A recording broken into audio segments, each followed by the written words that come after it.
What's up, everybody? Welcome to a very special episode of the Daily Dose podcast. I'm joined here by your current BKFC light heavyweight champ, Josh D-Day Dyer. How you doing tonight, man? Hey man, doing good. Feeling refreshed. Been a long week.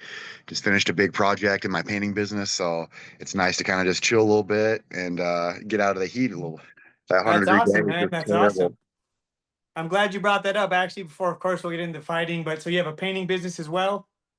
Yeah, I got a painting business, and yeah, it's been hard juggling the painting with the fighting and all that. But yeah, we make it work. But Yeah, this it seems like you're doing a good nobody's job. ever Definitely. happy. That's awesome. Well, what else do you do besides, obviously you paint, you said you got other stuff. Who is Josh outside of BKFC?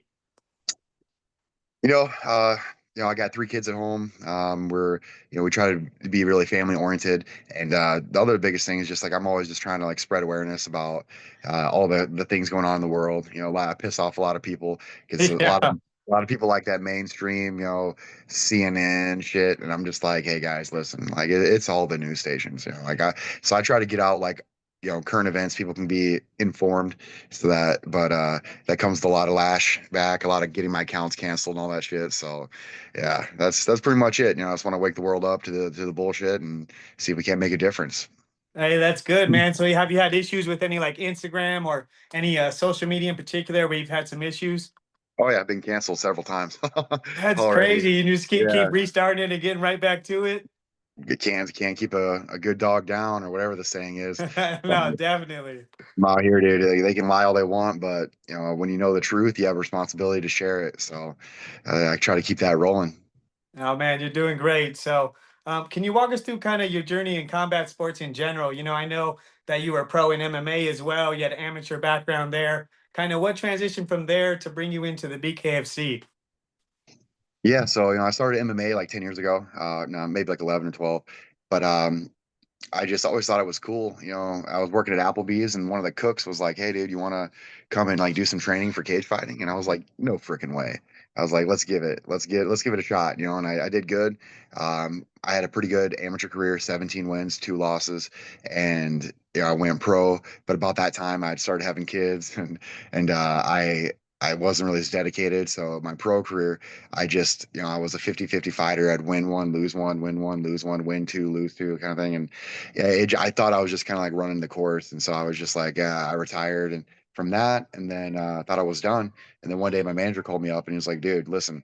He's like, the reason you got kind of tired of MMA and all that shit was because of like all these elite level grapplers and all the ground game shit. Like you've always been a good striker, and nobody wants to stand with you. So they always just try to take you down. And what if we found something where that wasn't the case? And I was like, well, what do you got in mind? He's like, well, you ever heard of bare knuckle? I'm like, yeah, it sounds kind of dumb. I'm like Yeah. I'm a painter. Like I don't think it's a good idea to like go punch somebody bare fist. I break my hand with gloves on, so I think that doesn't sound good. He's like, well, let me give him a call and see what they pay. And I was like, whatever, sounds good. So he called me back and he's like, he gave me the number, and I was like, damn, that's like five times more than I've ever been offered ever. And that was just to show up. And I was like, guaranteed money. You don't got to win. And he's like, that's right. And I'm like, holy crap. I'm like, well, who's it against? And they're like, UFC veteran. He's on the Ultimate Fighter, Dane Sayers, never been finished in 16 fights. What do you think? And I was like, well, anything else? They go, yeah, he might have been coached by GSP. I was like, fuck it.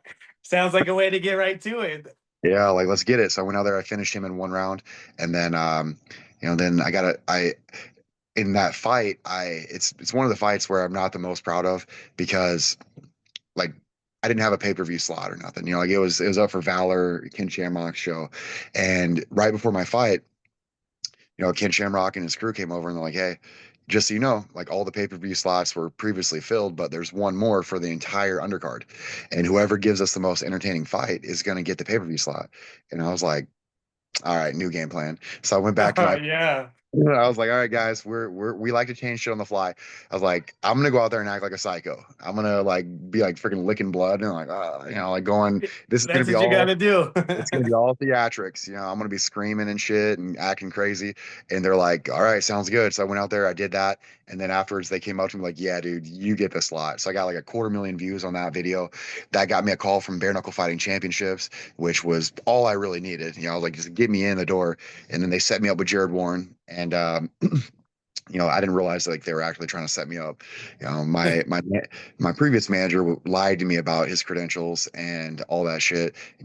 And so I showed up to the fight. You know, my manager didn't have my tickets ready. At the plane.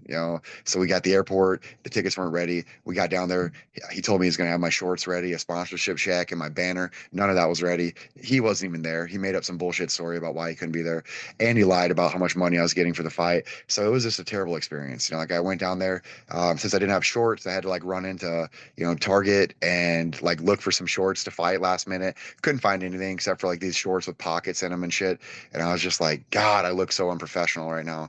And I'm like, but fuck it. I'm like, I'm just gonna go beat this dude's ass. And the dumber I look with my outfit, the more they're gonna remember it later. So I went out there, started fighting. My pockets started falling out of the shorts and everything. Oh man. Looking like somebody freezing Uh, bits. I was just like, but anyways, I beat him good. I finished him in the third, and then from there on out, I was like, all right, we're firing this manager. I met, Kevin Smith after the fights that night, and I actually almost quit. Like I went up to Kevin, I was like, hey, I was just kind of curious, was this guy somebody? Like, what the deal? Like, because I don't understand why this dude was so hard for me to beat. Because, I was told he was a nobody, and Kevin right. was like, dude, that guy was an amateur world kickboxing champion that you just beat. And I was like, oh, really? Because like I felt like I really had to hit this dude a lot. I got my nose broken, and I just felt like I was led to believe this is gonna be an easy fight, and I really had to work my ass off for it. And he's like, "No, dude, you just beat one of the baddest dudes in the world." He's like genuinely with like no help, and I was like, and no camp, no nothing. I just rolled in and took him out. And then he's just like, "So you actually do have a future in the sport." And of course, Jared was a future world champion for BKFC and all that Right. shit. So I know he's good and all, but so I thought about it, and I went like I started a whole new strength conditioning program. Went out there against Lorenzo, had some issues, and I'm glad I got my ass whooped by Lorenzo. Like for anybody that like thinks I'm just a dude trying to make excuses, like I'm not. Like I had a really shitty experience fighting him, but it taught me that I'm not who I thought I was. And previously, I was able to win some fights and shit. When I was having like the eye issues and stuff, but with the money I got from Lorenzo, I was able to get LASIK, so now I don't have to, like, I had like negative 5.75 vision. So I had to use contacts for my whole fighting career. Like, I had to. I genuinely could not see. Like, I was that blind. And so I got that fixed and I came back and it's just been, amazing. Haven't lost since Lorenzo. Had a couple no contests when shit didn't really go so well, but I had to critique my style a little bit, going from caveman to, a little bit more technical striker. And the journey's been crazy, to be go from a dude wearing board shorts with no help at all to world champion, taking out Mike Richmond, one of the best pound for pound, in the world. Oh, That was absolutely. actually a fun journey for me. Like I didn't realize how cool my transformation was until I did a couple podcasts, and they're like, dude, you have one of the coolest journeys I've ever seen. From getting a world championship robbed to you didn't quit, you came back, and you end up being who you said you were going to be. And I was just like, now that you mention it, like that is kind of cool. Like I didn't just walk in here with nice shorts, nice fucking everything, like money. I didn't have anything, dude. Like I came in as a fucking brokey, nobody, an underdog, and it's been a fun 6 years. Yeah, no, definitely. I mean, like I said, and the people you stepped in with, and I was going to ask you about that with Hunt. Would you say kind of the biggest struggles was kind of with the vision, where there's some other things you're going through? What was like the toughest thing in that fight in particular? Well, the toughest part of that fight was that I had no idea that there were dudes at 185. That fight was actually at 195, but Right, I didn't know there was dudes that were more physically gifted than I was in that weight division, and so I had a big ego. So like right. when I showed up to fight him, I cut like 25 pounds, but he cut like 40 pounds, dude. He's Like a big boy for he's a sure. big dude, like I'd never met somebody that was faster than me, that hit harder than me, that had better instincts, and like I. I I've never had someone break my ego like that before. And so when I went through that, by the time I got to round five, I was like, dude, I am I'm not the guy I thought I was. And yeah, the Yeah, contacts made shit way worse, but I wouldn't have beat him with contacts in. Like I right, wouldn't, right. like I got my ass whooped. I got a master no, I got a PhD in ass whooping in Yeah, 10 minutes. So after that, I genuinely I went home with like broken jaw, fucked up teeth. I was puking up blood. I was in the ER all night long. My eyes were like completely, like, every blood vessel was busted. I was bleeding from the face, the eyes, everything, dude. I thought I was gonna need surgery on the eyes, and I couldn't form a complete sentence for like 6 months. I was seeing like green spots floating around, and I would like be talking to people, and then I would just start like mumbling, but in my brain I heard words. So Right. I assumed they could understand what I was saying. And then they would just get all confused and be like, "Hey, like you didn't say anything for like the last 5, 10 seconds." And I'm like, "What?" And they're like, "Yeah, That is like you crazy. just started mumbling." And so I went through a lot of like, nutrition, like water, like I like healing and all that shit. And basically thought about quitting at that point because I was like, "Fuck, dude, I'm never gonna be able to beat this dude." Yeah. Yeah. I'm That like, was a tough one for what sure. is that? I'm like, but what I did was I realized like, hey, dude, your style isn't good enough. Your strength and your speed, it's not good enough. Your strategy isn't good enough. So I basically just sat in my basement for a year, and I just watched YouTube videos. I studied all the best fighters from the UFC, boxing, everything, and I just took the best thing from each one of them and I wrote it on a piece of paper, and I designed a whole new style designed to be able to beat everything. And so then I built the body that was needed to work that style. And so it's just a completely new style. And I was super intimidated to try it out because, in my mind, I'm just like, dude, you're an idiot. Like, you're not this Yeah. creative genius. You're not like every great champion has a great coach. And you're just over here fucking writing on a piece of paper, watching YouTube in your fucking basement. Like you, you're not that guy. And I went, and I tested on Dakota Cochran, who was for a while the number one contender in the world. And I went in there and I beat him in 90 seconds with the style that I created. And I was like, holy shit, like that worked really well. And then I went out and I was toasting Riggs, and then we had the headbutt, and then I went out and I was toasted Jared, and then he turned his head into the punch. And I was like, fuck, man. Like, so I need to add more accuracy, right? So like I got way more accurate. And then I went out and just two punch knocked out Wild Bill. And then I went out and, against Mike Richmond, and I sniped him the whole time. I countered him, which is very hard to do. But That was a hell of a fight. I just wanted to show that like I do think that people underestimate like the natural creative ability that we all have. And every style that's out there currently is beatable because it's typically been taught to them by someone who learned that style from someone that was like way older, from back in the day. But a brand new style that gets popped out only really like it takes a long time to crack a new code, a new style. And I learned that from Dominic Cruz. He was, 7 years undefeated, but even better, he was the least hit fighter of all time. And everybody talks about Dominic Cruz's movement. They're like, nobody moves like him. Nobody can move like that. Like he's the only one that can do it. But I studied him in slow motion for basically that whole year, and I realized no, he's not. He's not special. He just created something that it took people 10 years to crack. And so I was like, oh. So I took some shit from him, took some shit from Mike Tyson, and a little bit from Conor McGregor, and I just made this tricky little style that people just haven't caught on to yet. So it's dominating. Eventually, they're gonna get it. Like they're gonna get it, but it's a style designed to beat every style.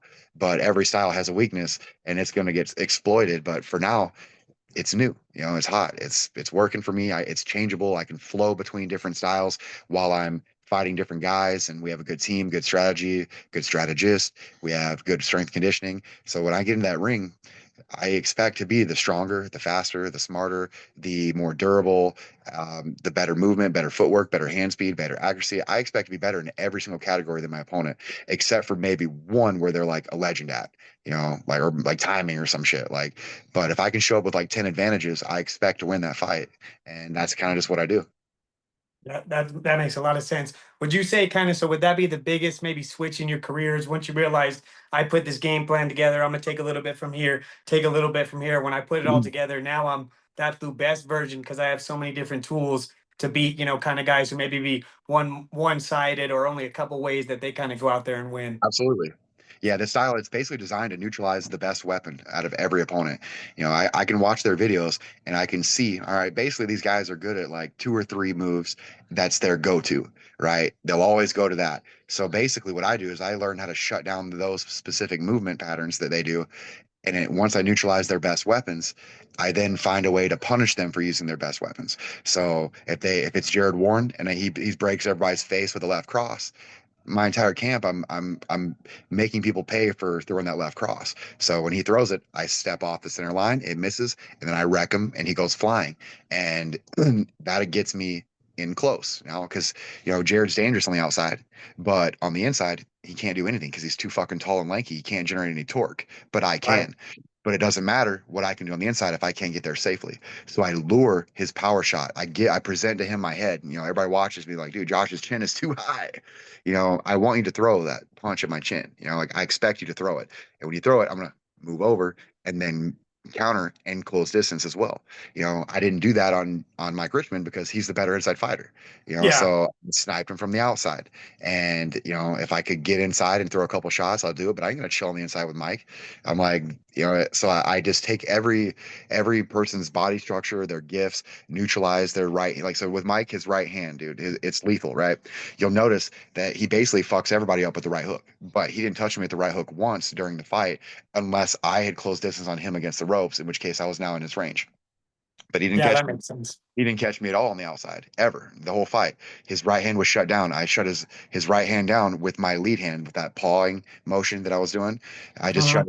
shut down the lead hand to bait the left, just like I did to Warren, and then basically intercepted him every time he tried to come because I knew I was longer. So as long as I had proper timing, I'd get him. So it's just a lot of strategy, a lot of mental, a lot of speed building, a lot of explosiveness, and every once in a while, I'll get caught. Like he caught me with the left straight a couple times, and I'm pretty good at not getting hit with the left straight, but he's also pretty fucking good at landing it. So he got me with it a couple times, and luckily it didn't drop me like it dropped everybody else. I mean, Yeah. he dropped Lorenzo with that punch. He dropped Cowboy Mundell or Redneck Mundell with that punch. Yeah. He's very good with that punch. And obviously he dropped Warren with the hook. So I know they're all dangerous. And so I'm like, hey, I'll shut down one and focus on the other and we'll hit some shit. But that's what I do. I create a very very interchangeable style that's good at shutting down their best weapons. And then it becomes a psychology game there because it's like once I take away their best weapons, once he can't hit me with that right hook, now he has to get desperate because nothing else like I mean, if you can't hit with your best weapon, you know, you're gonna try other shit, and then when you pay for that later, you're like, damn, I can't hit him with my best weapon. And when I throw the other one, he's already popping me. I don't know what to throw. You know, now all that shit that he's been working on in camp, he doesn't want to do it because everybody works on new stuff in camp. But the one thing that you work on, like you always have, is your best weapon. Like when you get rocked, everything goes out the window. Best weapon. That's what you Right. stick with. So I make sure I rock people into only using their best weapon, which I've been training for all camp. So it's just a lot of mentality, a lot of thinking shit. It's not just a caveman sport.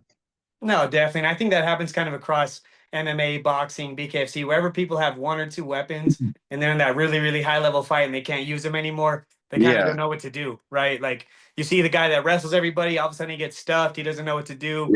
Yep. The fighter who lands one big punch, now a guy that he can't land it with, he has trouble all night. So Exactly. it's definitely interesting to see, like I said, the progression from that loss, even like I said, the no contests, you can't do anything about that. I mean, you were having the better side of both of those fights. So, it's really cool to see how you're putting it together. And like I said, the more weapons, the easier it is to dismantle one, Exactly. two, three weapons. Yep. That's exactly right. That's awesome, man. So what is your relationship like with BKFC? Are you guys, I mean, obviously you're not on bad terms, you fight for them, but do you have a really good relationship? Do you guys meet here and there? Do they, get your input on who you want next? Kind of what is that relationship like? For the longest time, it hasn't been fantastic. It wasn't overly bad, but um, you just gotta understand that I was a nobody. Like when I came into the scene, and I first thing I did was I beat Jared Warren, right? I'm not saying I was brought in to lose, but they invested into him a little bit. And then I come out, I lost to Lorenzo, but then I come back and I beat Dakota. Dakota's a ticket seller. I'm not a ticket seller. I mean, it's barely even legal in my state. We're still working on with the commission, so like I don't sell pay-per-views. So when I show up, I basically just cost them money. Like like I'm not bringing 100,000 pay-per-view sales or anything like that. So when I beat their ticket seller, also that's a double fuck you to these guys. Right, right. As a business owner, you're like, fuck, man, like, like yeah, we like seeing good fighters come and do well, but like we also need to make money. and Definitely. I've done a very good job of fucking up everybody that generates income and not brought a lot of viewership to the sport. So I'm kind of like an Achilles heel to these guys, where I didn't think they'd ever give me the offer for a world championship. You know, when they gave it to me against Jared, I'm like, are these guys fucking crazy? Like, Jared's got a good following. Jared has like the whole firefighter thing going for him. He he's a good looking dude. He cracks people. He's a good fighter to watch. He makes them money. You know, why are they giving me this opportunity? Like, I stand a really good chance of beating this guy. Like, this is like, if I owned BKFC, I wouldn't fucking call me. You know, Yeah, I yeah, wouldn't this do is a good that. idea, guys. No, it's a double fuck you. So anyway, I basically, I usually I'll win, I'll get sat for a year, and then I'll win and I'll get sat for a year, and I don't blame him because it's like, we're all out here trying to make money, and the more I win, the more my contracts go up, and so it's like if I roll in and I sell, $5,000 worth of tables, but my pay is 10 grand, they're -5 just by putting me Yeah, on the card yeah, the math ain't right adding off the up. bat. So I'm like, I get it, but I did talk a little bit of shit after my Wild Bill fight because like I was like, hey, I thought I was getting a bonus. Like I had a good knockout. I had knockout the night. So where the fuck's the money? And and eventually they sent it over after a while, and I've been like a little bit more on board with them. They gave me another world championship shot, which they didn't have to do, and yeah, they just came in and talked to me before my fight with Richmond. They're just like, an hour before the fight, they came in and they're like, hey, just so you know, like we don't want to see you going all crazy. We want it to be look clean. We want the sport to look good. So get out there and don't do what you normally do. Just get You're look like, good. yeah, let me get to that. So yeah, that's when I looked over at my team. I'm like, hey guys, change the game plan again. So all those uppercut drills we're working from the clinch and just fucking this dude up, like using my size and strength, we're not doing that. Even though I've been working bands with fucking attached to kettlebells, ripping uppercuts for freaking weeks. Right, right. Like 50 murderous uppercuts with this shit, just blowing my shoulders out. I'm like, okay, so now we're just gonna go snipe them because we can. Like we can Right. do this. We know we can get away with it. I got the reach. I got the skill, and we'll make it work. So, and we did, and it worked good.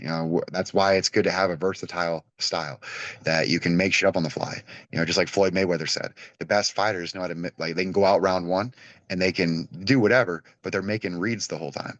And if you notice my fight with Richmond, I went out there, I didn't land too much in round one, even though I was trying, and I even got clipped with his left. I got blasted against the ropes right at the end, but I came back out in round two, dropped him, and blasted the shit out of him with all sorts of power right hands.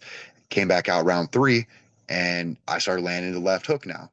The left hook started landing. He was looking for the right. I hit him with the left hook. That knocked him clean off of his punch line so hard that he went into the ropes. But I set it up. I it's like chess. You send the pawns out first, and then you send out the rooks, then the bishops, then the fucking king comes out, or whatever, the queen, or whatever the fuck you want to call it. But that's why you see like my style every round.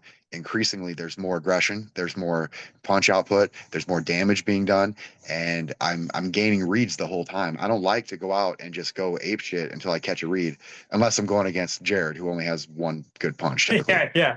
Throw it out the window at that point. Yeah, so I'm making reads, dude, and like you'll see, like I'm an interesting fighter because, and I'm fun to watch, because I'm always like it's not gonna be level. Like round one won't look like round two, won't look like round three, won't look like round four. It's gonna ramp up, from the second that bell rings, it's gonna be a slow ramp up until we get to the end where I dump everything. But I don't dump everything until I know I can finish you, because I don't want to be tired and like you're Yeah. still here. I'm like, fuck, like that's not good game planning. So that's Oh, pretty at much. BKFC, I'm sure that would be twice as tough being tired. And all you can do is have your hands. If you can't keep them up, you're going to be in for a tough night. Yeah, that's for sure. It's interesting, actually. I think I was there live. I think Hunt and Richmond fought out here in Albuquerque, I believe. Um, Yeah. that was, and it's interesting. You compare your performance versus Hunt's, and him, and theirs was just kind of a car crash. You know what I mean? He got dropped. He got dropped. It was just going back and forth. Where yours was a lot different strategically. So it's interesting to kind of compare both of those and look at the differences. Yeah, yeah. I mean, you could see, when Richmond went against Hunt, I mean, he was outlanding Hunt like 14-1, Yeah, he like just got caught, man. all that round. I mean, that was the most technical, precise shit I've ever seen. And I know how Hunt fights, so for like I was watching this shit in disbelief. Like I watched it Yeah. live. I had like we had like 5 grand on Hunt. I'm like, dude, listen, Richmond's good and all, but he doesn't understand the size advantage that Hunt has. So when he came out, just like I don't give a fuck, and just Yeah. started blasting that body, blasting the face, everything, not getting touched. I was like, I'm about to lose a fuckload of money. And then when he hit that the one and then the three and then the fucking cross and dropped Hunt on his ass, I was like, That fuck. was crazy for him to come Like back from that. to know the ass whooping that I took from Hunt, like you gotta understand, like I genuinely hoped with all my heart there was nobody scarier than Hunt in this world. Yeah, yeah, yeah. You're like, oh shit. That's like Jurassic Park, too, right? The T-Rex is the scariest thing, and then all of a sudden that fucking spine thing comes out and like Yeah, yeah. snaps his neck. You're like, fuck, there's a That is deadlier definitely interesting. God. So that's how I felt about Richmond. So I was like, all right, I know he's capable. I know Hunt's got a strong body. I know Hunt's got a strong chin. So the fact that he did that means this guy's dangerous. The fact that he freaking basically two-hit KO'd a dude that I took rounds to finish, Yeah. with Warren. Warren has a good jaw. Like I have blasted that dude with so much shit. I mean, yeah, I've dropped him I've dropped Warren 5 times in 5 rounds in 2 fights. That So is just nuts. I mean, that's a 100% knockdown ratio per round, but it still took me 3 rounds of fucking murderous output to kill him the first time, and 2 rounds of murderous output to get him the second time. And then Richmond comes out and he's like, Bink. It's a crazy one. I mean, so how do your hands feel after something like that? After a 5 round, are they huge? Are they just you can't even close your fist? I mean, that's the perception, right? That you guys got to break your hands. It's way yeah, more brutal. Kind of how are you feeling after, a 5 round fight like that? dude, my hands still hurt. Yeah, that's it. I mean, I'm like, there's no way around that, you Yeah. know? This knuckle in the middle right there. See how Yep. far it sticks out, dude? Yeah, That's the that busted one's not knuckle. going back. No, it wasn't that big before, but and it didn't break. Oh, It just took a tremendous yeah. amount of stress. I've broken this hand, a couple times in MMA, my first 2 bare knuckle fights, and I got way better with my accuracy. So now it's just that middle knuckle, and every time I smash somebody with it, it gets a little bit stronger and a little bigger, and it sticks out a little further. Now it's like tearing everybody's faces up, because it sticks out so far that it's Yeah, the only part of my yeah. hand that hits. The surface area. I'm throwing my whole body into a punch, and the only thing that's hitting you is just this little bit of knuckle right there. That's Nothing all else you sticks out need. far enough. So I'm just like, now people are getting holes in their head, and I'm like, fuck. I'm like, that sucks. It's definitely a brutal one. So, I mean, obviously they're way different, but what do you feel kind of are the biggest differences, or which one is harder or easier as far as training MMA, boxing, just the bare knuckle? Are you doing workouts with no gloves? Do you still do gloves? Kind of how do you go about that? Yeah, so I think bare knuckles 100 times easier than MMA. Like Right. just No getting grappling, no like wrestling. grappling, no kicking, none of that Yeah. stupid shit. Like, sorry, but I don't miss it. I did that for 10 years. And Yeah, it's just so much less to worry about. Like you just, yes, you're in a new sport, and I noticed a lot of times MMA fighters come over and get fucked up. they And do. that the reason is because it's different angles. When you're just boxing, you don't got to be so long. You don't got to be so hoppy. You there's way more angles that you can utilize when you're just using your hands, and that's the thing is like I'll fight any UFC fighter that comes to bare knuckle as long as I'm their first fight, right? Because there's a huge learning. Yeah, yeah. They learn a lot in that first fight, and then they have to like realize, holy shit, boxing is different. And I was guilty of that too because I thought MMA fighters were just the best fighters in the world. I'm like, yeah, we're boxing and we're Muay Thai and we're jujitsu and we're kickboxing. So I was just like, we're just the best. So if we go against a boxer, we're just gonna fucking win because we're everything they never could be. But if you just box them with nothing else, you're gonna get fucked up. And that's where most of us MMA fighters were wrong. We thought we would still fuck them up in boxing, you know. Yeah. So when they come over here with that mentality, I'm like, hey, I'll be your Huckleberry. Like I'll introduce you to the world that I had to get introduced to. Like I got my nose snapped sideways a bunch of times when I first started bare knuckle and boxing only because I thought like my shit was better. I was like, yeah, I was MMA. No, boxing is different. You have to understand this, and they just don't. And so, yeah, it's fun. That's why I'm like, yo, I'll take anybody. I'm like, you watch what Perry did to everybody that came over. And I'm just like, and that's Perry. He was Perry's slow made as for fuck. that.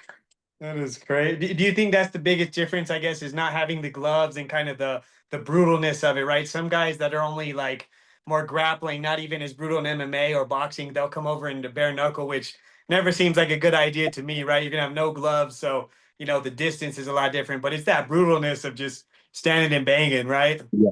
Yeah, it is. And and getting hit with a bare fist, it is a little different. Like it Yeah. sucks. I don't think it's that much fucking different than getting hit with a glove, but you got the cuts and you got shit, but like it's more so just it's different movements, like in MMA, you got the 4 ounce gloves, it's harder for them to get into tight little spots. Your hands aren't as useful for like parrying and grabbing and shit. Like there's a lot of shit you can get away with in bare knuckle. Like when I fight, my hands are always open, because I can basically utilize an open hand to parry everything. And yes, you can do that with a glove, but it feels different with Yeah. and it's faster. Everything's faster without that glove on. And so, there's different levels of speed. Like when you take away everything that slows you down and it's just a bare fist, it can come lightning fucking quick. You know? Absolutely. And so, and you can throw it open and then close at the last minute, and sneak it through some shit, that the big glove won't fit through. So, I mean, precision and accuracy do become, a factor, and sometimes guard destruction and somebody you can like sometimes cup your hand, and like peel something down and then pop over the top. So there's a lot of tricks that you can learn that bare knuckle offers that you just don't get, anywhere else. And yeah, like that, the smaller hand, it can get into places. And so that where when you normally can just throw a glove up and be fine, all of a sudden it's not so fine because I can get my fist in between the little hole where your fucking elbow, like right here, that little hole that normally would block a whole Yeah. glove.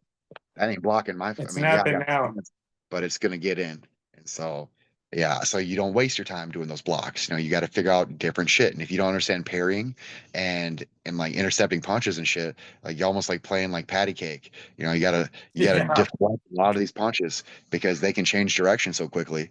You think it's a jab, then it's a hook, and then it's a fucking uppercut. Like with no gloves, shit comes fast. So you gotta be like really good at like keeping track of this shit. And so my eye hand coordination is pretty good.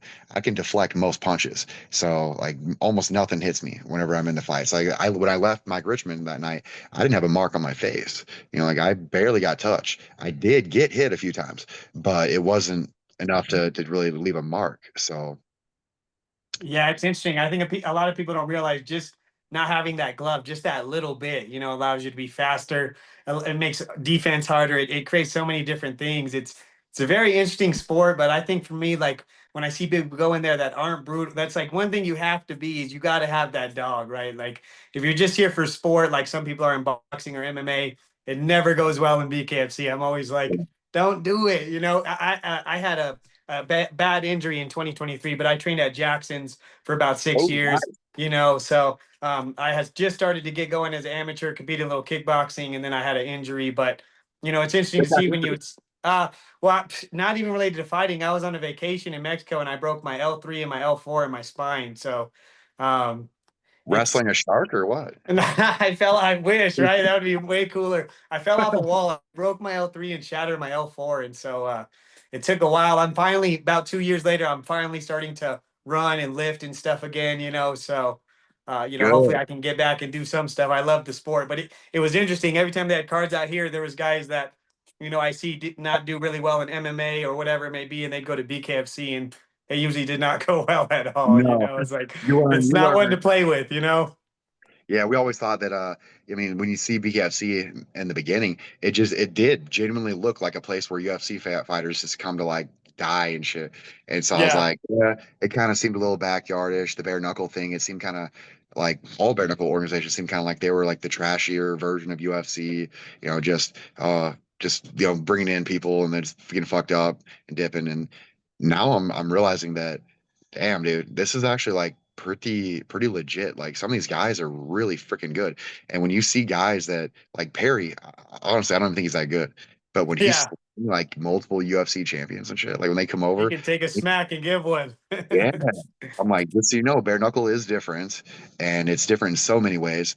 But yeah, you just like you can take a world champion a UFC fighter, put him in bare knuckle, and there's a high chance that that dude breaks mentally before the fight's over.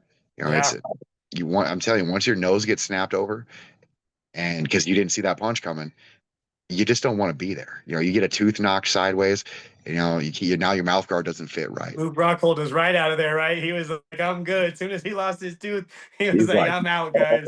fuck that. And that dude was tough. You know, That was wild. like, like you look at a UFC champion like Rockhold, the dude's tough, For but sure. he wasn't about it. Not And that tough. bare knuckle will let you know whether you're really about it. You know, Absolutely. No, yeah. that's so cool, man. It's a totally different sport, you know. And on that, so what would you say to a young fighter, maybe kind of deciding, should I go MMA, should I do BKFC? What should be the biggest thing they think about, or what would your biggest piece of advice be for someone like that? Well, um, my biggest piece of advice would be, talk to someone like me that's going to shoot you straight. Right. And it is, okay.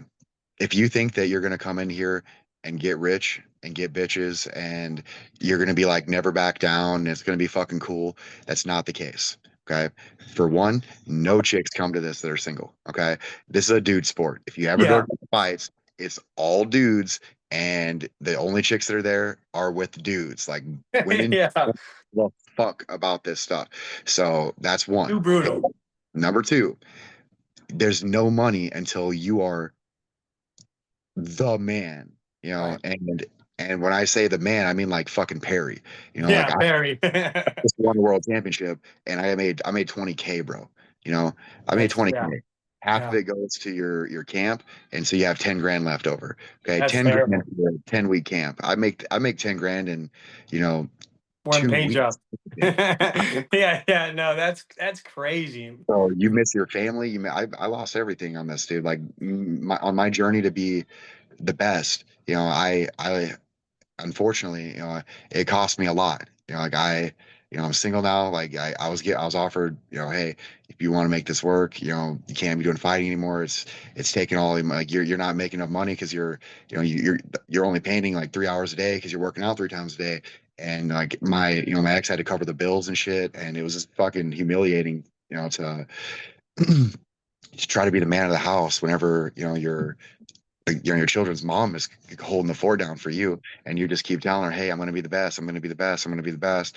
Now you're the best and you still only made 10 grand. You owe her 10 grand, and so you're just Yeah, like, fuck. Like it really sucks. So like, if you don't think that you can be the best, and if you have a family and responsibilities and shit, I'm going to tell you that like this is a dream that is such a hard dream, right? You can go hit a fucking golf ball and make $1 billion. Okay, so go yeah, do. yeah. Shoot a ball in a hoop. Yeah, go put a ball in a hoop. Go fucking hit a baseball and make 100 million. All right. This isn't For the sure. sport like for getting rich. If you just want to prove you're the baddest dude in the world, which I kind of did, you just gotta do it for that. Okay. Because it's not a big payday in the fight world, which is a surprise to a lot of people. Because like Absolutely. you look out and you see Shaquille O'Neal watching, you see celebrities showing up, all these dudes that are making millions come and watch you because that's what they watch. Like baseball players come and watch fighting, they watch UFC. Basketball players, that this is the sport they watch. So you would assume that we get paid that, but it's not the case. So you got to want it because that's what you want, and understand that you're not going to make much money, and it's going to be a long fucking road, and you're got to be willing to lose everything because you probably will. Yeah. It's lonely, and the That's only reason that's I the made truth it. of it, right? Yeah, the only reason I made it is because I had a good team. They believed in me. They had my back. I didn't have to pay my guys. They all waited till paycheck day, and like when I'm making 300 a fight, my team's only making like $1,000 for a 10-week camp or even a year camp. Depending on like what we did. It wasn't really a paycheck for anybody. It's like my team just was there for me as a friend. You know, like if I had to pay for like the kind of training that I received the last 5 years, I wouldn't have been able to do it. I wouldn't have been able to afford it. So, yeah, just that's what I would tell people is just that this is a sport where you have to be sure that you just want to do it because that's what you want to do because it's going to cost you everything else. So, you're not going to be living in a fucking mansion unless your parents gave you money or you already made it, right? But if you're still making it, just think about your options first because, you don't want to be a dude with a completely fucked up face, a sideways nose, scars everywhere, and broke. You know, like Yeah, it's yeah, all just yeah. You don't want all that. It's like, what are you doing it for then? At that point, you know. yeah, exactly. So you just that's all I'd say. I mean, I'm not trying to talk anybody out of this, but I wish somebody would have talked to me about this, 10 years ago because you watch the movies, you watch, fucking Here Comes the Boom and all these dudes making like 50 grand, 100 grand. And it's like sounds like this beautiful fairy tale. And these guys like, I could do that. Like I could do that. It's not like that, right? If you're not selling Yeah. pay-per-views, you're nobody. So you gotta sell pay-per-views. You gotta get a following. You gotta be on social media. You gotta be investing in plane tickets, showing up, and it's just a lot of work. It's a full package, but that's about all I would tell somebody. It's just that Yeah. it's not fucking easy. Be prepared to lose everything because you probably will. That's good though to shoot them straight. Like you said, I think that's a common misconception, right? They assume you're a world champ, you're on TV, you're at these big events, you got to be a millionaire, right? Like that's No, the common misconception. It's like, guys, I'm if you fucking think broke, dude. that, it's going to be a long road for them. So I'm Yeah, glad I'm kind of the same. I was always real straightforward with a lot of my training partner teammates. Like, hey man, this isn't for you. Hey, don't take that, man. And it's not out of hate or anything like that, but MMA, boxing, BKFC, they're all unforgiving in the end, right? Like you have the chance of getting your lights put out, choked out, whatever it may be. So, you got to be really cut for it. yeah, And you're exactly right. If you just love it and this is all you care about, bro, go for it. Like I yeah, love those that are like that. I'm to a degree like that, but I just I just really knew deep in my soul that I was capable of doing this. I don't necessarily love fighting. I don't necessarily love the sport. I just know that there's a chance that I could make Perry money someday. And so I'm just like, I'm gonna hang on to that. I may not, but you know, but that's a lot of introspection. Like that was me years like thinking about this and like in my basement and like coming up with game plans and shit. Like to be able to go, all right, I can do this, but it's gonna be a big it's gonna take a lot of effort, right? But I definitely. think I can make more money doing it this way if I play the cards right, but it's a tough one, that it doesn't do BKFC any good to let me fight Perry. It doesn't do Perry any good to fight me. So yeah, it's a lot, man. We're gonna see how it plans out. I don't really know, but I'm good at this. I can fight a dude like Richmond and come out with, no nothing going on here. So I'm just like, hey, I'll run this course for a little bit and then we'll see how that goes. You know. Definitely, definitely. With all that in mind, then, do you have anything on the horizon? Do you have an idea matchup? Kind of, how does the next couple years of your BKFC career look like if it was up to you? Um, I don't. I haven't gotten a call back yet about the title defense. My Okay, guess it's probably going to be someone like maybe Jomi or like an up and coming kind of guy. right. And then but my goal would obviously be Perry. Any UFC guy like I think Perry left a good blueprint, but he came with a shitload of followers. So like I'm trying Absolutely. to build that, in the process. So yeah, but like if I mean I got Jake Paul, on the horizon, like in my Oh, horizon. please, please knock him out, please. Promise I will not take a bribe. I'm Yeah, that guy. yeah, yeah. Please just knock him out and end all If this nonsense. I get that dude, I promise I will knock him out. I'm not. I mean, I knew Perry was going to lose, but like I knew Perry was slow and he was That was under. terrible. Like I told everybody, I'm like, dude, Jake's going to beat Perry for sure. But like, Easy. I will fuck up Jake Paul. Like I will do Yeah. that. But I don't think that he'll fight me. So No. I'm just like, man, I'm ready to get some paychecks. I'm ready to make it worth it. I kind of want to live that life. I want to be like, hey, I got the skill. Let's get it. Don't hold me back anymore. Like, right, I'm here. Like, let's get in here. Let's make it work. But I see guys like Mundell, who's defended his title like 7 or 8 times, and like he hasn't really made it yet. So I'm like, hey, I gotta be. Yeah, yeah.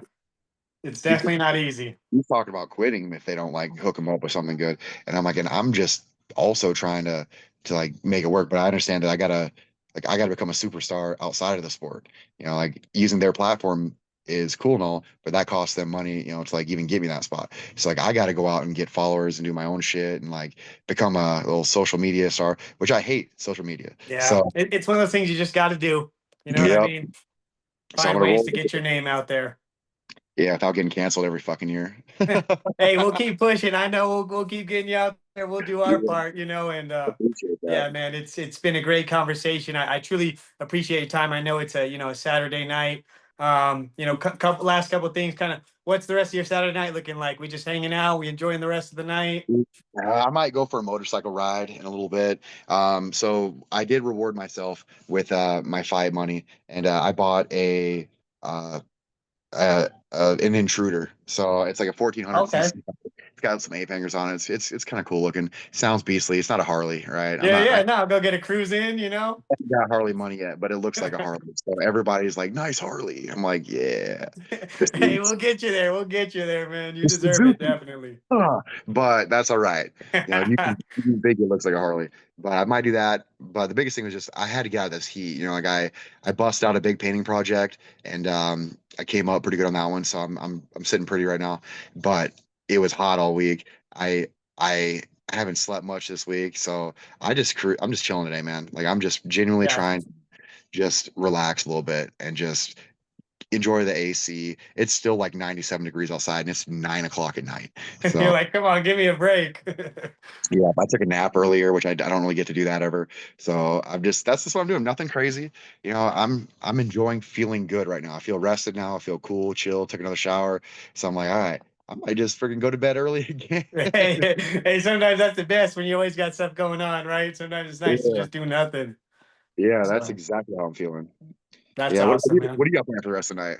I'm just hanging out. Yeah, I'm just hanging out with my boys and the fam. We were grilling out, chilling. I'm just doing my content. I was watching up some fights. I'm usually, just create. Usually the fights are going on. The UFC fights were earlier today because they were on the other Yeah. side of the world. So I'm usually Hey, just watching your ball fights. fight is that today? Jamal did, yeah, he got it put on him. Khalil Roundtree, he got the unanimous decision, but yeah, I mean Jamal Hill just he's kind of one of those. He just has a lot of power. You know what I mean? Yeah. Khalil So was wait, tearing his did legs Khalil, up. did Khalil win or did he lose the Yeah, decision? yeah. Khalil won unanimous decision, dropped him a few times, was tearing his legs up. I mean, just Muay Thai versus just kind of the power. So Yeah. Did you see that music video Khalil Roundtree did? oh, it's crazy. What's even worse? You got to So see the one good. that Chandler was in, dude. Yeah. Dude, I Michael like that shit. Chandler. It's like everybody that I punch getting tipsy. And then like Oh, when he does that little like walk right after it shows Anthony Smith getting rocked, it's the that was same. so I'm like, rude. dude, you freaking nailed I know he that. knocked It's so Anthony Smith awesome. still asleep from that. Unfortunately, I was like, that's what It's so sucks about the cool. sport, right? Is that you could make a highlight or you could be a highlight, and it's like that's the roll Yeah. of the dice. Yeah. Dude, I'm cool with that. Dude, Roundtree's pretty good. I think he needs to add a little bit more versatility to his style. And he's really good at what he does, but man, he needs more versatility. Yeah. And I would recommend changing Well, some he shit up. gets caught on like he went to Thailand, he came back, he's been real Muay Thai heavy. You know what I Yeah. mean? It's like do that, but mix in your grappling. He just kind of come forward, bouncing on it, real Muay Thai style. So I think that's what kind of Southpaw, right? southpaw and Yeah. so was Jamal, but he was having to go orthodox because his leg was getting chopped. Damn, that's crazy. Yeah, I'd recommend that people get better at fighting both sides, kind of like that yeah, Sandhagen approach. You got to get really good at both sides. People have gotten real lazy in like the last however many fucking years boxing and right. everything. They really get comfortable in their one stance, and I'm One like, that's where stance. I kill people. When I switch stances all the time, and I don't do it all telegraph like everybody else does, like where they're orthodox and they just switch to southpaw, all obvious as fuck. And I'm Right, like, right. no, You got to do it in the middle of your punches, yeah, something. flow into that shit. So that way you gain Yeah. those advantages before they realize you switch. So I like Sandhagen's approach and Dominic Cruz's approach. That's Oh like yeah. my biggest like Dominic can fight both sides and he flips so quick you never know what's coming. And I think that's why he did so good for 7 straight years. And I'm like, dude, telling you, Yeah. yeah, they called him the decisionator because he wasn't finishing people. But I'm Yeah. like, what if I could copy his style and have finishing power too? I'm Right, like, right, right. I was like, at least he didn't get injured, but yeah, I mean, add that to it, and you know what I mean. Now you really got something. yeah, so that's basically what I did, and so I love this style. Fighting has become fun now because it's almost like too easy. Like you get all these one-dimensional fighters where it's like, oh, he can only fight in southpaw, or he can only fight in orthodox. And I'm like, listen, dude, like no matter how good you are at orthodox or southpaw, like you're limited to 180 degrees of attack and offense, whereas I got like fucking 360 motherfucking Yeah, degrees. yeah. I You're like, we could do this all night. I got another 90 degrees of offense and defense that I can use at any given fucking time. So that just changes. every angle, and I've watched it become easy. People be falling into traps and stuff. So there's one thing I'd recommend. It's like, hey, listen, dude, if you can get really good at like flowing between stances, like you could really hurt people. Just And you're back and good. forth. Yeah, Like never. Lomachenko in boxing, he was one of the cleanest at, I don't know if you've seen Vasil Lomachenko, but one of the cleanest of just going back Dude, and forth, you know? Vasily Lomachenko is one of the reasons why I've made it this I was far. gonna say that is one of the cleanest of cutting angles, switch Uh-huh. stances. He'd be punching people while they're still over there, you know? Exactly. I try to hit that shit, and when you're lighter, you can get it like that. That's a little Yeah, easier. yeah, he's quick. 185, bro, going Yeah, against yeah. half motherfucker like Richmond. I tried that shit a couple times. I only got it once in the third round. I cut that outside angle and I got him. I was like, fuck yeah. And I got like three solid punches off before he reset his stance and regained the advantage. And I was like, disengage. See you later. I got my Yeah, yeah, shot. you're like, I'm good on that. But I was like, thanks, Vasily. That's literally what I was thinking when I did that. I'm like, whoo, can't believe I got on the outside of this dude. It's so clean.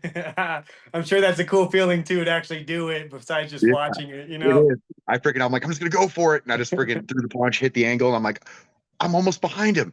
Bam, bam, bam, bam, bam. He switches stances. I'm like, see ya. Yeah. Well, and that's how it is a lot of the time. It's throwing it when you can't see it, right? That you just got to Yeah. throw it, do the Oh, dude. combo, do the 1, 2, 3, and the 3 and 4 is going to land. It's just committing to it, you know? Well, I got completely behind Dakota Cochran when I That's dropped him first. sick. Dude, I hit that angle. I got behind his Yeah. ass. You're like, hey, I was like, what's up? Like I mean, you can't throw anything on me. Like, and I no. got completely there. So that's my ultimate goal is to get behind people, but I couldn't get behind Richmond. I tried. I couldn't do Yeah. it. Yeah, Yeah. He's good. No, he's fucking. you've had a hell of a run, definitely. Is there any, so, do you want to call anyone out in particular? Is there any rematches you want back? Kind of anything like that that you can think of?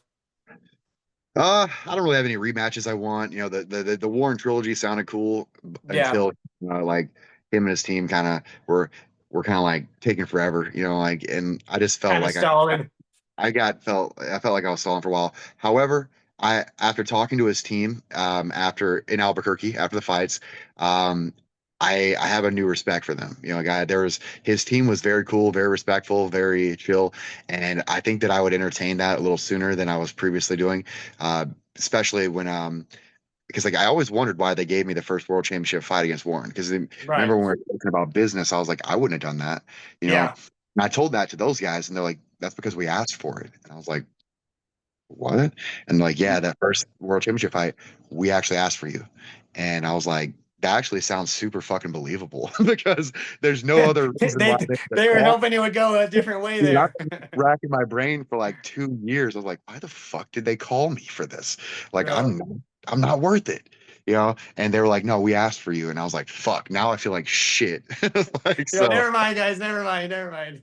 all right, fine, okay, well, Jared, because of your team, I will probably entertain that, but not necessarily like looking forward to it or anything. Because Jared is dangerous. Like I make him look Yeah. easy, but he's actually a very dangerous fighter. You know, so it's there. But I want the Perry fight. I want to fight Mike Perry. I want that King of Violence belt just to have it, dude. It's not like a big deal, but like I just want to have it and to show everybody that he's got slow feet, and I'm gonna tear his ass up. Like he's a slow man.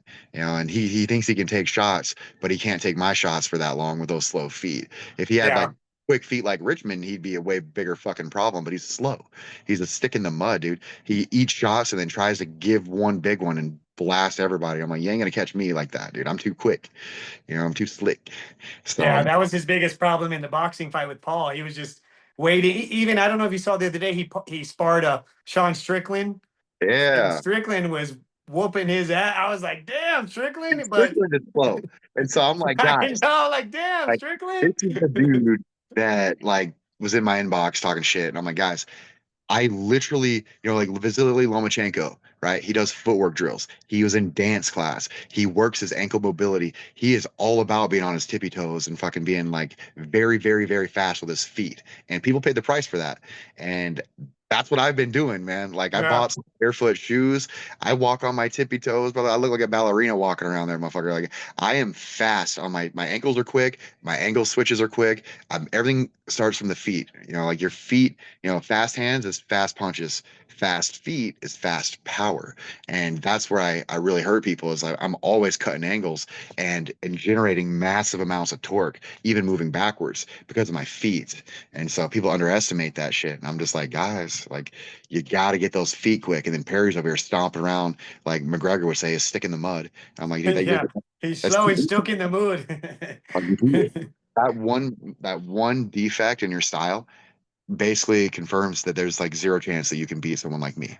Like, Yeah. you, granted, there is a chance, but I understand how to work people that have slow feet, So that's a gift. Giving somebody to me like that, that's a gift to me. Like maybe other fighters would struggle more, but I have quick feet, so I'm going to be around you. I'm going to be gone. When you come at me, I'm gone. And when I get behind you, bro, like, and you You're can't in hit. trouble now. So yeah, that's all I'm looking forward to. I don't care. Like I want to stay active. I want to go over. I want to stay, fucking on social media. So I hope they don't sit me. I was told that if I won this fight, that I would have another fight before the end of the year. So I'm thinking probably November, December. That's just like kind of like the opposite of being optimistic. It's being pessimistic. Yeah, So yeah, yeah, gotcha. maybe October or some shit, but we'll see. I would ideally like to do November, December. That's good, man. We'll definitely keep an eye out.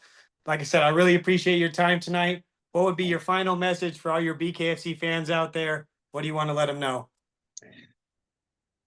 Just stay tuned. I'm gonna be like keep an eye on my page. Like I'm really trying to have some fun out here. I'm hopping on planes every couple weeks. I'm rolling in with the belt. I'm talking shit. I'm being that guy. I get and it might annoy some people, but I'm just trying to stay entertaining. I'm trying to have fun with this shit. And like when I get out there to fight, just make sure you watch it. Right? It's like freaking $20. All right, we're not talking Yeah, about. yeah. Just if you want to see a good fight, watch it. I promise you it's going to be worth it. Like my fights are entertaining. Like they're going to be good. And just, believe in yourself too. Like I'd like for you to take away a little bit from my fighting style and like who I am as a person. Is just that, you know, you can go into your basement and fucking fix whatever problems you got going on. When you lock yourself in your basement for a fucking year, some crazy shit can happen. I went from being a dude getting fucked up to a dude that's got the belt now because of a year in my basement. Like I wasn't outside, I wasn't partying, wasn't drinking. I was writing in my notebook and watching videos and studying and learning and being creative and telling myself, dude, you're going to be the world champion in a few years. You're going to be the world champion with this style. If you do this and you build the right strength and speed and coordination to go with it, so that the style can operate properly and you operate the style the way it's designed to be operated, because how it's supposed to be operated because you built it, you're gonna wreck people. And no, like I was like, there's nobody that can stop me if I do this properly. And that's kind of what I've just been doing. And I'm just like, hey, whatever it is, you don't always got to be out, partying and at the fucking bars and with your friends every night of the week. There's a lot of years to get wasted uh, without any self improvement. So make sure you take some time to work on yourself. And and some that can only come with a long time. So don't underestimate a little bit of alone time. Yeah, definitely, man. That was a great message, a great interview, Josh. I truly appreciate the time, man. It was a pleasure meeting you. Your current BKFC light heavyweight champ, Josh D-Day Dyer. Have a great night, man. We'll talk to you soon. Absolutely. Thank you so much for having me on. Thank you, brother. Yep. Take it easy. You too, man.